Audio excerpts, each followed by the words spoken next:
Welcome to Milestone 1 of the BI3 Ethical Hacking Challenge 2011.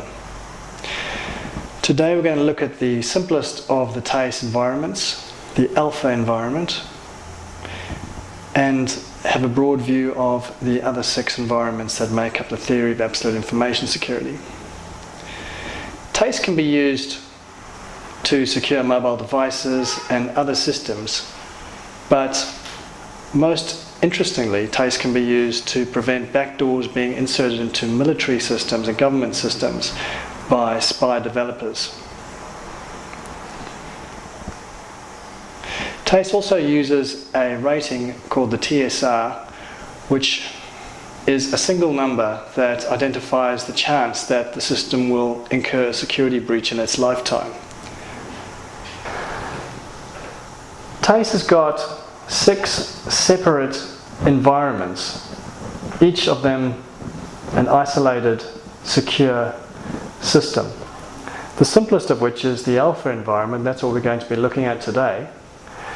But these grow rapidly into the beta, the gamma, the delta, the epsilon and zeta environments. The zeta environment is the most advanced, and that is the one that is used to protect information and protects information by encapsulating it in set theory and prevents leakage from the endpoint device. TACE uses various security factors, runtime factors and design time factors. The design time factors are those which are established at the factory or in production, and the runtime factors are those which must be accounted for by the administrator during the deployment. Most of the factors are catered for in the factory, and very few are left to the administrator. But these are identified at each stage. Now, the TACE environment, if we look at this diagram here, is able to support many processes. It's very important that each process stays isolated and doesn't affect anything else. The TACE alpha environment sits on top of what we call a substrate. The substrate can be anything from Linux to an embedded system. It doesn't really matter. The part that we're most concerned about is the TAE, the TACE alpha environment. Now, TACE has a number of rules that you need to adhere to in order for the system to be secure, and the alpha environment, alpha 1A, states that the substrate itself must not be compromised. Now, to achieve this, you could, if you were using a Linux system, you could ensure that all the patches were installed and it was a clean installation. Most important is not to have any additional software installed on the substrate. TACE is not concerned with how you actually achieve a clean substrate, it just stipulates that you need one. Ultimately though, TACE is best implemented without a substrate and put directly into hardware so that this problem is avoided altogether.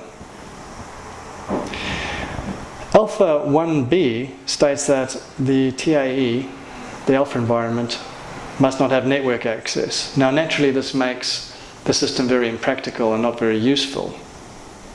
But as the environments increase over time, it becomes more and more useful, and eventually information is stored in a grid network and accessed on any device.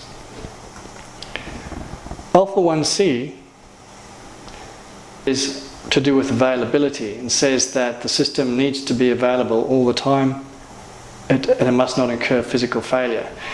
Now, although this is not directly a security consideration, we've included it here because if the system wasn't available, users might use alternative mechanisms to get the information, and that could invoke a security failure. The alpha 2A environment is quite complex and is to do with a computationally complete computer that is used to render the information to the user. It contains virtual random access memory, and it contains mathematical instructions for processing data. There's many ways that this machine can be comprised, but the 2A simply stipulates the most basic requirements. Alpha 2B is to do with ensuring that processes do not affect each other and remain completely isolated. Alpha 2C states that the processes cannot compromise the TACE alpha environment. This is also known as the malicious client problem and can be achieved in many ways. Alpha 2D states that the system must have no boot parameters, as these could act as conduits to connect to other systems or allow references to be passed. Alpha 2E states that processes should have zero dependencies. This is only appropriate for systems that are being simulated in software. If the system is an embedded system, then it's not necessary. Alpha 3 talks about processes being managed and information being stored in the TAE process itself. It's important that the information is not stored in the substrate, as this is not secured. And that ends the first milestone. Please check our website blueicon.com for further information. Thanks.